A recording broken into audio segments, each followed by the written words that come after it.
आज हम लड़ाई लड़ रहे हैं एचआरए के लिए, जो हमारा कभी लड़ाई था ही नहीं। उनसे 8 किलोमीटर के रेंज में जो शहर का एचआरए लेते हैं आवास भत्ता, वो अनुचित है। हमारा मुख्य मुद्दा था धान उपजाना और हम उसमें से मोथा चुनने में लग गए हैं। यह हमारी स्थिति हो गई है। अभी कल भी उसी तरह है कि जब भी कोई लड़ाई, अच्छा है कि 2005 में कोई सोशल मीडिया इतना नहीं था, नहीं तो आज हम इस स्थिति में नहीं पहुंचे रहते। लोग एक पत्र लिख ले रहा है सीधे मुख्यमंत्री के नाम से, उससे नीचे हम नहीं लिख रहा है और उसको सोशल मीडिया पर डाल दे रहा है।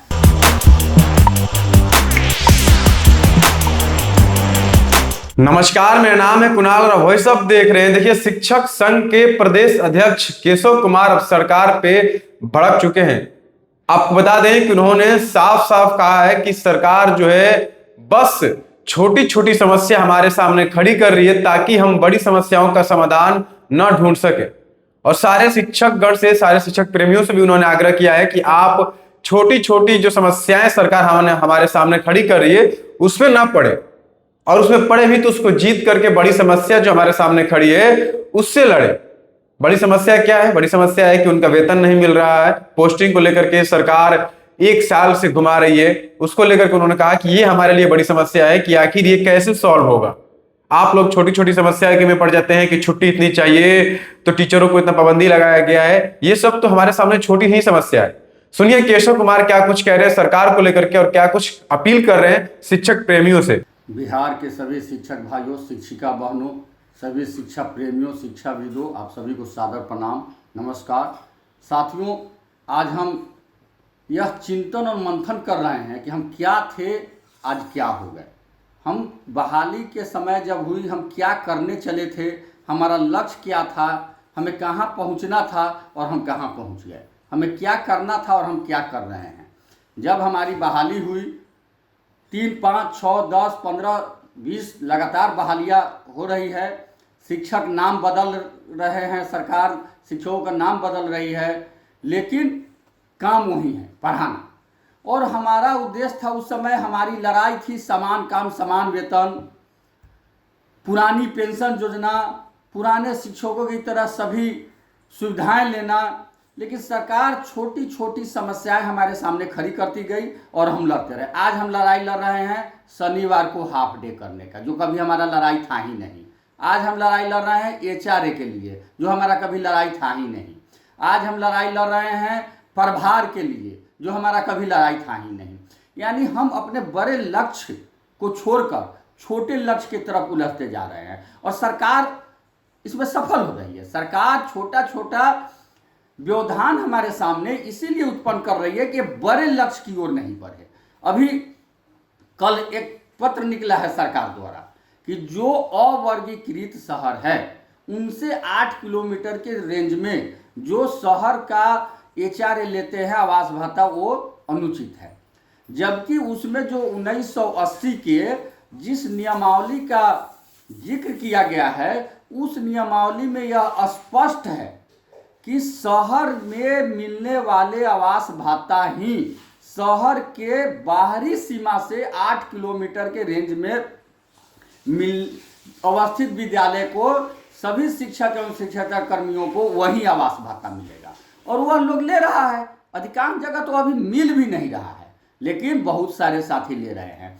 लेकिन सरकार की इतनी आर्थिक दिवालियापन हो गई है कि आप देख रहे हैं पेमेंट 3-3 महीना पर मिल रहा है, वो भी नहीं मिल पा रहा है। छात्रवृत्ति बच्चे को समय पर नहीं मिल रहा है और सिर्फ लगातार घोषणा पर घोषणा, घोषणा पर घोषणा होते जा रहा है। ये सिर्फ स्थानांतरण के मुद्दा पर सरकार विगत 2-3 वर्षों से शिक्षकों को घुमा रही है, नचा रही है और चुपचाप रहने को मजबूर कर दी है। जो हमारा मुख्य मुद्दा है उससे हम भटक गए हैं। हमारा मुख्य मुद्दा था धान उपजाना और हम उसमें से मोथा चुनने में लग गए हैं। यह हमारी स्थिति हो गई है। अभी कल भी उसी तरह है। मैं स्पष्ट कर देना चाहता हूं कि उस नियमावली को सरकार पढ़े, वह वित्त विभाग का लेटर है और उस नियमावली में स्पष्ट है कि शहरी क्षेत्र के 8 किलोमीटर के रेंज में वही मिलेगा आवास भत्ता जो वहाँ शहर में मिलता है। लेकिन सरकार कह रही है कि नहीं वर्गीकृत शहर, जबकि वर्गीकृत शहर वाई श्रेणी का और जेड श्रेणी का बिहार में है। वाई श्रेणी में सिर्फ एक पटना है बस।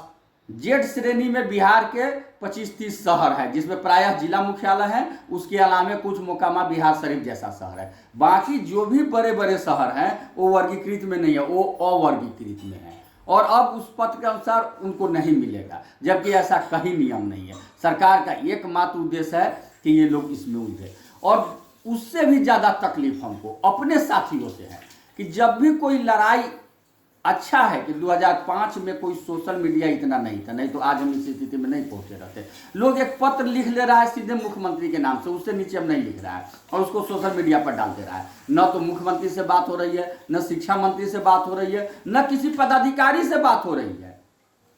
एक समय था जब हमारा काम था सरकार के अच्छे निर्णयों का समर्थन करना, लेकिन उनके बुरे निर्णयों का, गलत निर्णय का विरोध करना, बात करना, आंदोलन करना, लड़ना। आज हमारा काम हो गया है मंत्री को, डीओ को, डीपीओ को, उसके किरानी को, चपरासी को माला पहनाना, गुलदस्ता देना, चादर ओढ़ाना और उनके चमचई करना। यहीं तक हमारा संघ संगठन के काम सिमटते जा रहा है, और यही कारण है कि आज शोषण दिन प्रतिदिन नहीं, दिन दूना रात चौगुना बढ़ते जा रहा है। मैं आप तमाम शिक्षक साथियों से आग्रह करता हूं कि आप इस छोटे लड़ाई को भी जीते, लड़े और जीते, लेकिन अगर आप सिर्फ सोशल मीडिया तक सीमित रहेंगे और किसी भी सूरत में जो साथी 8 किलोमीटर के रेंज में ले रहे हैं वो वही आवास भत्ता लेते रहे, अगर कोई डीओडीपी उसका विरोध करते हैं तो आप खबर करिए और उसी जिला में आकर के हम बिहार के तमाम शिक्षक आंदोलन करेंगे, हम अपनी लड़ाई को मजबूत करेंगे। हमारा प्रमोशन नियमावली में वो नहीं हो रहा है, और इस पर देखिए कैसे डीओ लोग तरह पत्र निकालने लगेंगे। इसलिए जो ले रहे हैं वो लेते रहें, जो नहीं ले रहे हैं वो लड़ करके हर हाल में उसको ले, और बाकी अपनी बड़ी लड़ाई के लिए अपने को मजबूत करे और तैयार रखे। बहुत जल्द हम लोग बड़ी लड़ाई की घोषणा करेंगे और बड़ी लड़ाई लड़ेंगे। आपका केशव कुमार, प्रदेश अध्यक्ष शिक्षक संघ बिहार। इनकलाब जिंदाबाद, शिक्षक एकता जिंदाबाद। तो सुना आपने, केशव कुमार जो शिक्षक संघ के प्रदेश अध्यक्ष हैं, उन्होंने साफ साफ कहा है कि हमें अब बड़ी जंग लड़नी होगी सरकार से, ताकि उनकी समस्याओं का समाधान हो सके। हमें अब जो है छोटी छोटी समस्या में नहीं पड़ना है, अब सरकार से सीधे लड़ना है, अपना हक मांगना है। वेतन नहीं मिल रहा है उनका टाइम पे, 3-3 महीना बाद वेतन मिल रहा है, ट्रांसफर नहीं हो रहा है, शिक्षकों को अच्छे से व्यवस्था नहीं दिया जा रहा है और शिक्षकों पे लगातार प्रेशर बनाया जा रहा है। तो सुना आपने, शिक्षक संघ के अध्यक्ष केशव कुमार क्या कुछ कह रहे थे, किस तरह से सरकार में भड़के हुए थे। आगे देखना होगा कि इसमें क्या होगा, और आपकी राय क्या है कमेंट बॉक्स में जरूर बताएं। बहुत बहुत धन्यवाद।